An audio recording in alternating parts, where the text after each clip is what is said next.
नमस्कार, मैं हूं शरद द्विवेदी और हमारी विशेष प्रस्तुति हे प्रभु आनंद दाता, इसमें आपका एक बार फिर बहुत बहुत स्वागत है।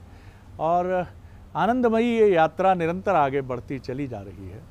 विचार गंगा, विचार नर्मदे, इसमें हम हर हर करते हुए, स्नान करते हुए विचार रूपी ये जो जल है, इसके छींटे, इसमें सांगोपांग स्नान करना हमारी मन और आत्मा दोनों को शुद्ध करते हुए हमें आगे ले जाता है।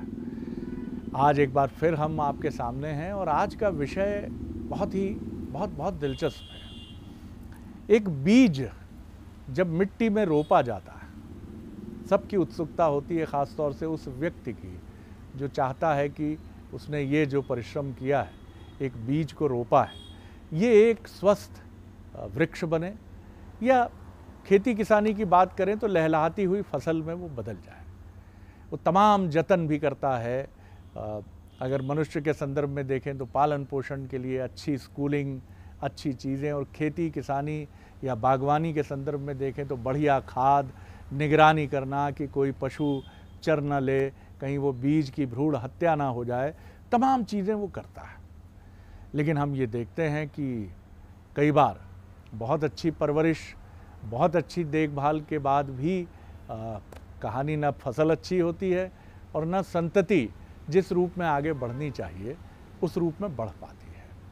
तो ये प्रश्न बहुत ही समीचीन है कि गुरुकुल की परंपरा वाले इस देश में शिक्षण प्रणाली अंग्रेज़ों के आने के बाद बदली और मेकाले का प्रेत ये माना गया कि आज भी हमारी पीठ पर लदा हुआ है।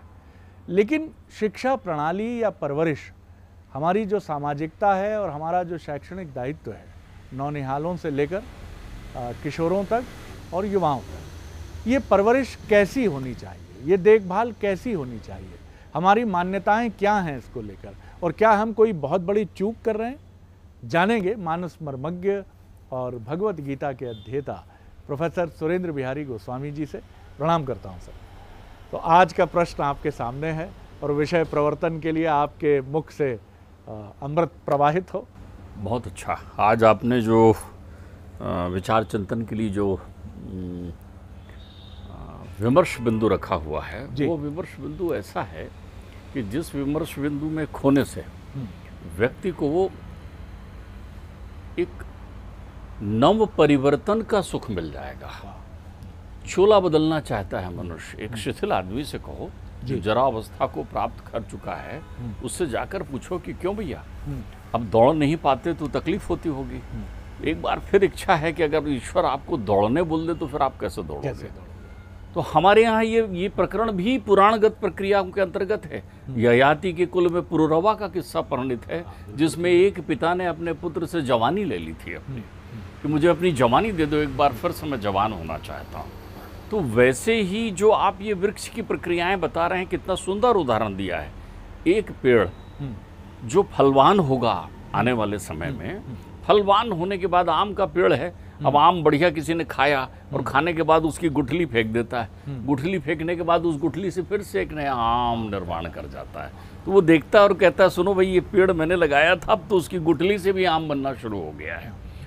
तो जो परिवार में नव अंकुरण हैं, जो संतान हैं, जो प्रक्रिया है अपनी, हम सबसे ज़्यादा उनको उपेक्षित करते हैं और सबसे ज़्यादा उसको अपेक्षित करते हैं जिसका उपयोग ना हम कर पाएंगे, और संतान यदि योग्य नहीं हुई तो वो भी नहीं कर पाएगी। हम जिसके अंधानुकरण में दौड़ रहे हैं, अर्थतंत्र में दौड़े रहते हैं, अपनी प्रगति में दौड़े रहते हैं, और तब हम परमात्मा की प्रत्यक्ष कृपा को विस्मृत कर देते हैं। देखिए, एक बात ध्यान रखिए, जो लोग ईश्वर को मानते हों और जो लोग ईश्वर को ना मानते हों, दोनों ही स्थिति में एक सत्य दिमाग में रख लीजिए कि ईश्वर की प्रत्यक्ष कृपा है गृहस्थ आश्रम में तुम्हारी संतान, चाहे वो पुत्र हो चाहे वो पुत्री हो।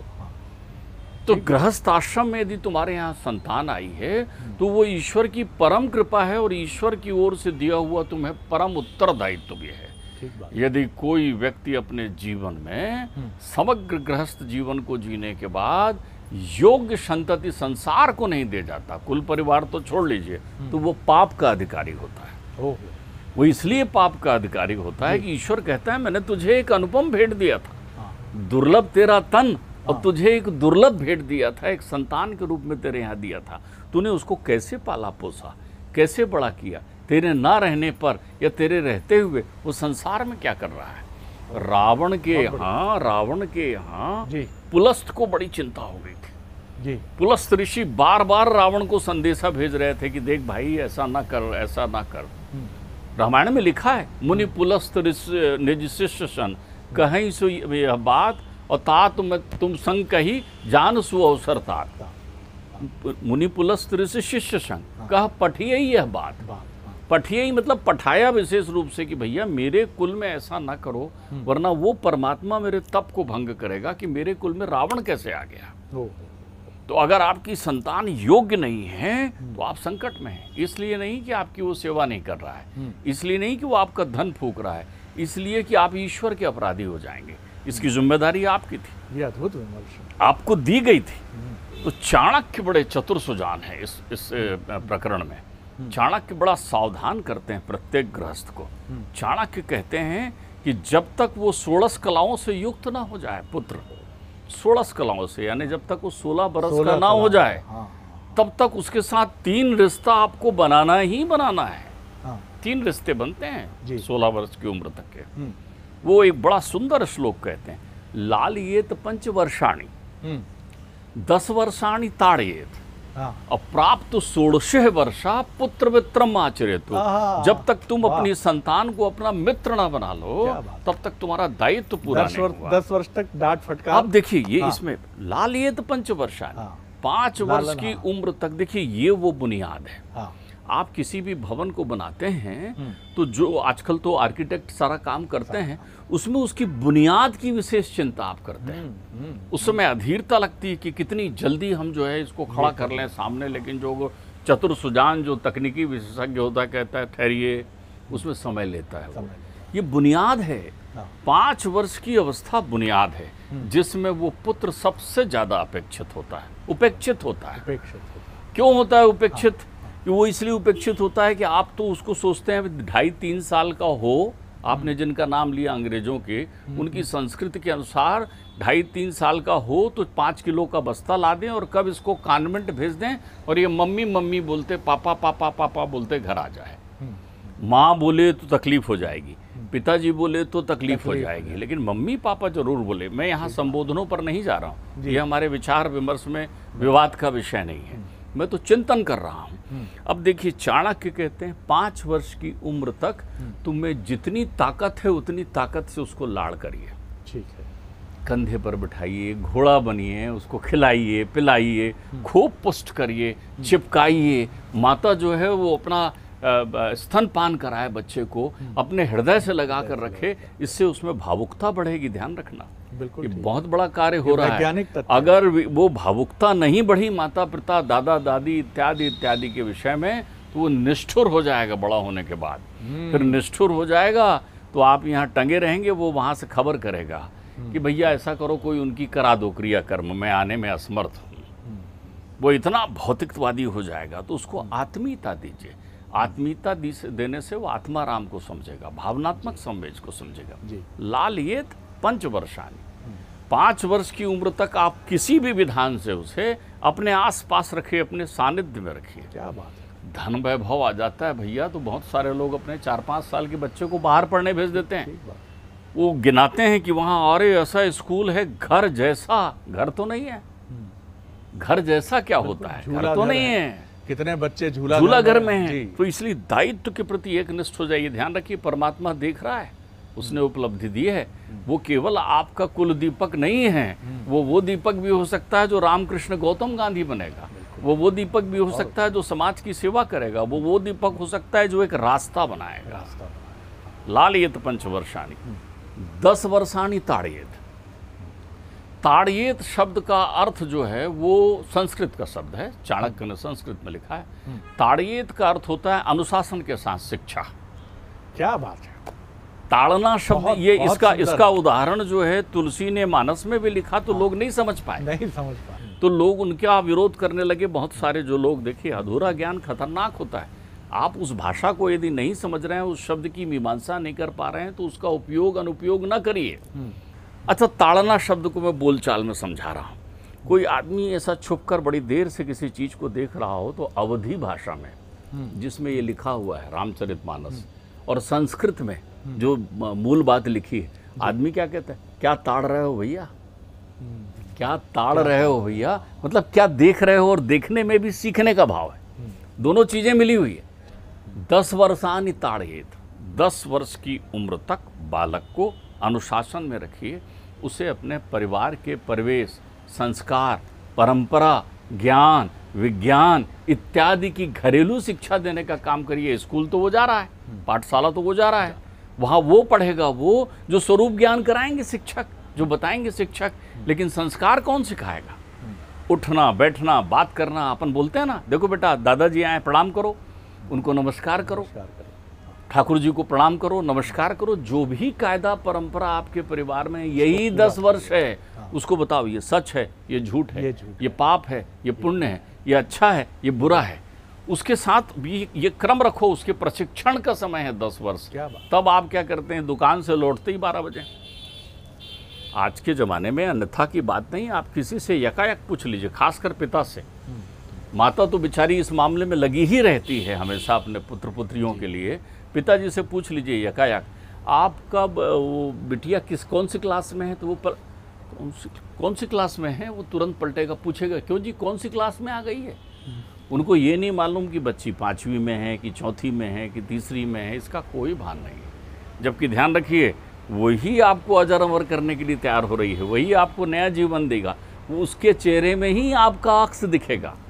तुरंत बोलेंगे देखो ये बिटिया, बिल्कुल मालूम चल गया था मुझे, ये वर्मा जी की बिटिया है, कितना लग रहा है चेहरे में वर्मा जी झलक रहे हैं, शर्मा जी झलक रहे हैं, इत्यादि इत्यादि। 10 वर्षानि ताड़येत, ये ताड़ना है, इसका अभाव हो जाता है। हम ले आते हैं वो पाश्चात्य की भौतिकतावादी शिक्षा।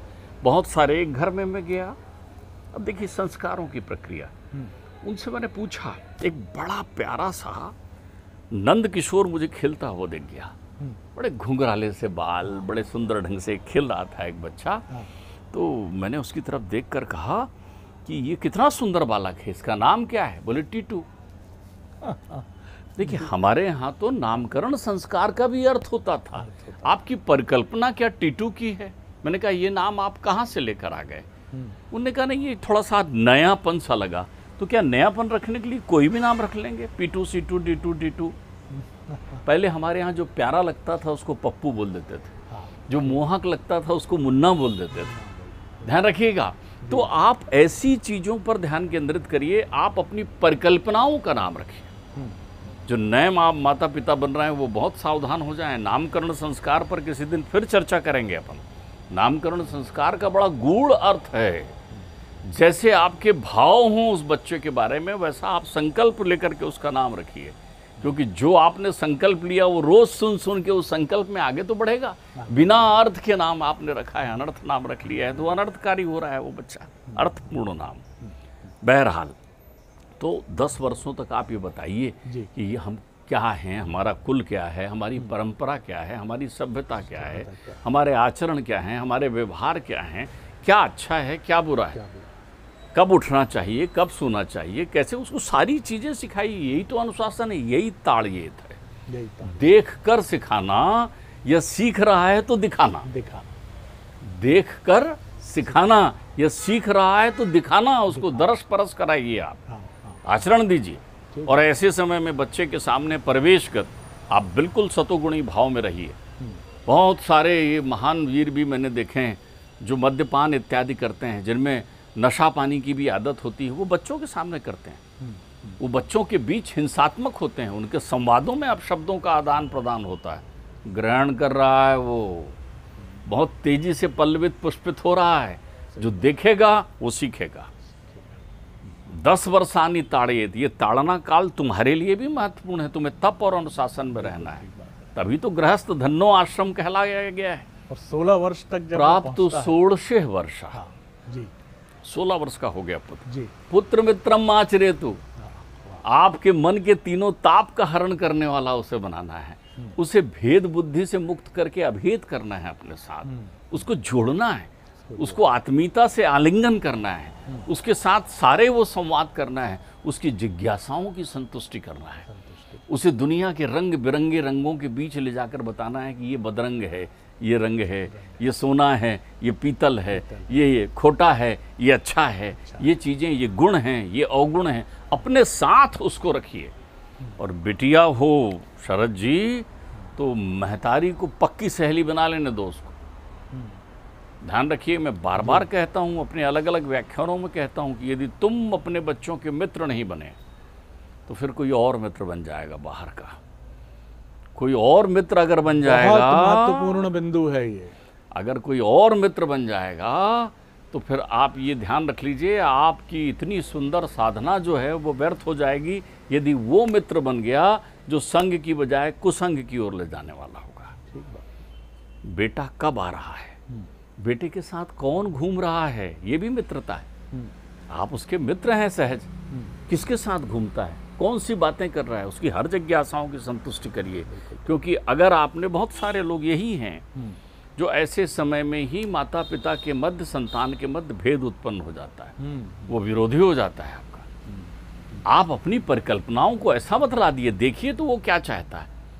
वो साइंस नहीं लेना चाहता, लेकिन तुमने तो एक सूत्री कार्यक्रम बना रखा है कि तुमको उसको डॉक्टर बनाना है। अब भेद शुरू आप उसका वहाँ से आपके पास में। वो पढ़ना चाहता है लेकिन विषय अपना चयन करना चाहता है, वो क्या करना चाह रहा है। तो जब आप उसे अपना मित्र बना लेंगे तो पुत्र मित्रम आचरितु करने लगेंगे। पुत्र शब्द का अर्थ होता है संतान। ये भेद हमारा है। देखिए, संतान जो है नपुंसक लिंग है, संतानिन नहीं होता। परमात्मा ने संतान शब्द लिखा है, वेदों में संतान शब्द है। अब उसको आप भेद दृष्टि से देखते हैं तो आप कहते हैं पुत्र पुत्री, लड़का लड़की, ये आपकी आंखों का भेद है, वो संतान है आपकी। तो यदि आपने इस व्यवस्था का पालन कर लिया तो आप ये मान लीजिए आप अपने गृहस्थ के दायित्व को पूर्ण करने वाले वो प्रभावी गृहस्थ हो गए कि जिसके पल्लवित पुष्पित ये वृक्ष जो हैं चारों ओर खुशबू बिखेरेंगे। सब लोग धन्य धन्य कहेंगे, उनका बच्चा, वाह वाह वाह वाह उनका बच्चा। और ध्यान रखिए, मित्रता के समय में भेद आपने मिटा दिया है तो इस बात का विशेष ध्यान रखिए। पुराने जमाने को ले आइए आप जी। मुझे एक बात बताइए, जमाना कैसे नया और पुराना होता है? क्या उस समय मनुष्यों के सींग होते थे? जब भी आपको अपने मन की इच्छाएं पूरी करनी होती हैं नए बच्चों को और आप रोकते हैं तो तुरंत कहते हैं क्या आप पुराने जमाने की बात कर रहे हो? तो समझ लो ये स्वच्छंद होना चाहता है। जमाना कभी नया पुराना नहीं होता। दिन महीने साल तो बीतते हैं श्रीमान जी, ये नया पुराना कुछ नहीं होता। हर दिन नया होता है, हर पल नया होता है। तो आप एक व्यवस्था ले आइए। अगर आपके संग में, आपके परिवेश में जो पड़ोसी हैं, जो इष्ट मित्र हैं, जो रिश्तेदार हैं, जो नातेदार हैं, वो कभी जो देखने वाले हैं, जो जानने वाले हैं, उनकी टीका टिप्पणी कभी आपको जानकारी में मिले। हमारे पिताजी को यदि कोई खबर करता था कि वो लड़का आपका 10 बजे रात को घूम रहा था तो वो पिताजी उसको नहीं कहते थे अपने बच्चे को, देख मेरे बच्चे के बारे में क्या बोल रहा है। वो तुरंत बुलाकर हमारी पेशी करते थे कि तुम 10 बजे कहाँ घूम रहे थे, तुम किसके साथ थे, कहाँ थे। ये संवाद का क्रम रखो ना आप। संकोच में बैठे हैं, पुत्र को बोलना है, अब पुत्र के विवाह के लिए उससे चर्चा करना है तो किसी और को बुला रहे हैं। एक दिन बुलाइए बेटा बेटी को, बैठिए बेटा अब तुम बड़े हो गए, तुम्हारा विवाह करना है, बताओ कैसे करना चाहते हो। करना है ये सुनिश्चित। तुम्हें कोई पसंद हो तो वो बताओ, तुम्हारी अपनी इच्छा से हो तो बताओ, और तुम्हारी इच्छा से ना हो तो हम ढूंढें। तो अपनी लेकिन हमें तो बहू लाना है, हमें तो दामाद लाना है। ये स्वस्थ चिंतन करने में आपको क्या तकलीफ है? तो वार्तालाप का क्रम है मित्रता, संवाद का सूत्र है, परिणाम है मित्रता, विवाद की समाप्ति है मित्रता, और एक सुंदर आनंदमय परिवेश के निर्माण करने की कला है मित्रता।